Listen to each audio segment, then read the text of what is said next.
Tensions have exploded in Istanbul as an enraged Islamist mob attempts to storm the headquarters of Lehman, a well-known satirical cartoon publisher, following the release of a cartoon deemed blasphemous by hardline religious groups. Shocking scenes are unfolding outside the Lehman offices, with large crowds chanting, pushing past barricades, and demanding retribution. Protesters claim the cartoon crosses a sacred line, sparking widespread fury on social media and mobilizing hundreds into the streets. Riot police have been deployed as the situation grows increasingly volatile. Reports suggest that windows have been smashed and employees are being evacuated or sheltered as authorities struggle to regain control. Lehman has long been known for its bold, often provocative satire, but this latest cartoon has ignited a dangerous backlash. With religious tensions running high and free speech once again under attack, this incident is now making international headlines. Is this a fight for faith or a dangerous assault on press freedom? Stay tuned as we watch the footage. But first, hit the like button and subscribe to the channel for more. We have released our new 0% liberal t-shirts. You can find them at britishstand.com or go to the link in the description. Let's get back into today's video. Have a watch.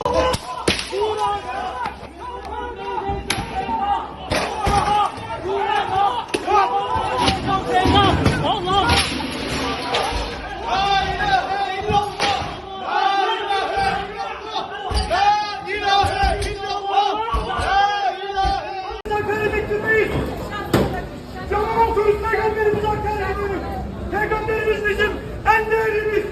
Onun için can veririz, can alırız. Kimse peygamberimize hakaret edemez. Leman dergisi, alçak Leman dergisi, Peygamber Efendimiz'e hakaret edemez. Hepimiz Müslümanız. Peygamberimize hakaret ettirmeyiz.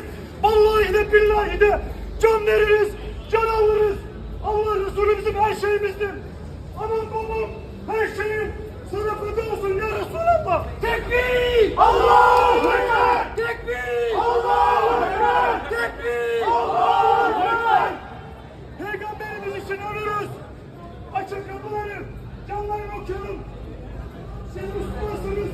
Hep birlikte canlarını okuyalım. Tekbir! Peygamberimiz için Ekber! Tekbir! Allahu Ekber! Tekbir! La ilahe illallah! Peygamberimizin her şeyini feda edelim. Alçaklar! Nasıl Peygamberimize hakaret edersiniz ya?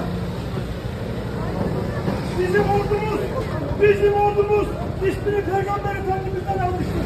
Bu topraklarda kimseye Peygamber Efendimiz'e hakaret ettirmeyiz.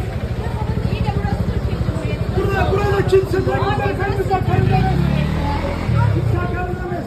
Türkiye Cumhuriyeti burası nasıl oluyor? Allah için uyduruz Peygamber Efendimiz'in elimizden. Hayır ya ben bir şey kurmuyorum. İyi de burası Türkiye Cumhuriyeti.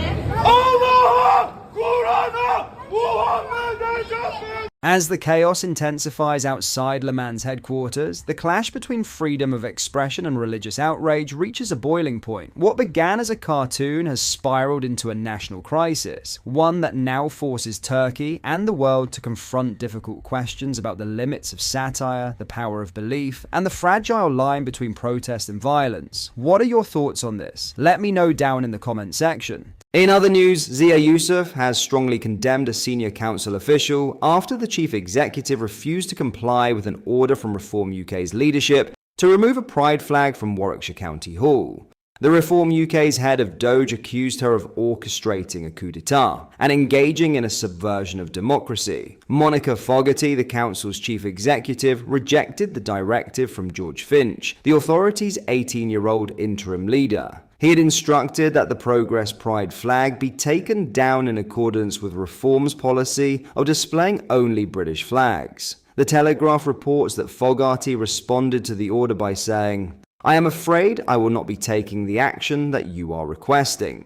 Yusuf claimed the chief executive was behaving like the monarch of Warwickshire by defying the party's instructions. He said, "These people are drunk on their own power, and for decades have been totally unaccountable. Until now, Reform elected officials are fighting back. Unlike the two old parties, Reform will fight for you." The executive, whose salary ranges between £196,303 and £213,001, maintained that Pride flags have traditionally been flown during Pride Month throughout her tenure and before. She also claimed to have reached a prior agreement with former Reform Council leader Rob Howard to display both the St. George's flag and the Pride flag. The dispute centers on the Progress flag, which includes colors representing trans people alongside traditional Pride colors. The confrontation marks a significant clash between Reform UK's elected leadership and the council's permanent executive staff. Finch assumed the interim leadership role last week following Rob Howard's sudden resignation. Howard attributed his exit to health challenges, preventing him from performing the role adequately. The teenager, who represents Bedworth Central, had served as deputy leader under Howard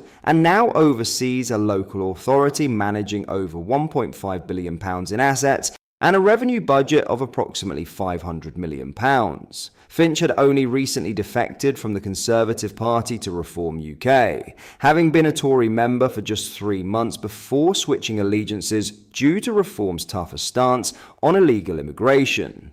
Reform UK secured control of Warwickshire County Council in May's local elections, forming a minority administration after overtaking the Conservatives as the largest group, though without an overall majority. The row over the Pride flag has now become a lightning rod for wider tensions between Reform UK's newly installed leadership and the established machinery of local government. What began as a directive over a symbolic gesture has escalated into a bitter power struggle, revealing deep divisions over authority, tradition, and political priorities. On one side stands a young and assertive leadership looking to enforce party policy and project swift change. On the other, experienced civil servants operating within long-standing customs and institutional frameworks. As Reform UK continues to press its authority and council executives resist what they view as political overreach, Warwickshire has become an unexpected battleground for a much broader ideological clash.